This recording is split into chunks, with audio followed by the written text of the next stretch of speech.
Today we're gonna mold up some butter. I think I'm gonna go with this little cow pie. Because I've got this one, but I've also got this stamp. But we're gonna go cow. I'm feeling the cow today. So as you can tell, it's soaking wet because basically you need to soak it in cold water first because all of these little ridges, otherwise it's gonna get sticky. It's gonna get not so good. Now, a lot of people put it in just like this. I like to open it up just a little first. You get a little help. So I open it up halfway like this. Now this is just butter that I made. I semi-made it. It's like semi-homemade in the sense that it's not homemade at all. It's butter that I bought at the store that I found that was unsalted in my fridge. And I'm like, I'm not gonna use you unsalted. So I just whipped it up with some of this sel gris, which is my favorite salt. Now, you're gonna have to do layer by layer, okay? Because otherwise, this is gonna get really like air bubbly and messy. And I like when I use a mold for it to be perfect. Let me show you. I'm gonna put you right here so you can see the inside. So like that. And now we're gonna start closing it up, okay? So you just snap it in here. This one's a little wonky, but I live to tell the tale. Okay, anyways, like that. But see, you needed to get to that little bottom bit. So we're just gonna start, oh my. This is clearly not something I can do and hold a phone at the same time. I don't know why I'm trying to do a spatula this time. I always do baby spoons, so I don't care that it's gonna look weird. We're gonna do this. You do spoon, spoon, spoon, spoon. Usually people use those like wooden paddles, you know? I don't have wooden paddles. I have baby spoons. Now I just need to make sure it gets into every single little ridge.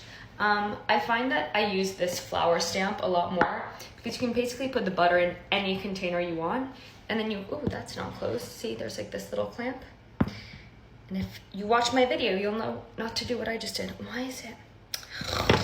The wood expanded so much in the water, but we're just gonna keep doing this. But yeah, the butter stamp is much easier, the flour stamp, but this mold is just cute. So we have a little cow, and whenever you make flavored butters, like I make flavored butters to bring to dinner parties just because I think that's really sweet. And like if you make the butter yourself too, it's also a kind gesture. But if you don't have time to make the butter, you can add whatever flavors you want and then put it in a little mold, and then it's just as appreciated. Now, I'm getting a little ahead of myself with the size of these butter spoonfuls, but I think we're gonna be fine. Okay, there we go. Look at those salt crystals already. If you end up Googling, because this is just what you do, I guess, how to mold butter, it will tell you to put it in the fridge for like a bunch of hours. Just put it in the freezer before. If you have a freezer, use it. I'm gonna shove you in there with my rose hips and hawthorn. It's 3:27. I have Zoom at 3:30, but then we'll unmold it together. Okay, I also did this one. Okay, so the way I can literally give the excuse, like, sorry, I'm so sorry, I was making butter, and they like don't get mad anymore is fantastic. Condiment job. Okay, we're back. Here it is. Beautiful. Take this little hook off here, and then we basically have to split it apart. But because it's frozen, sometimes that takes a little bit of time. Hold on, let me show you my pro tip. Knife. There we go. Look at her. Stunning. Okay, but see, there are some air bubbles, so not perfect. Look at this little cow. Oh my goodness, we're just gonna do this. And slowly, slowly.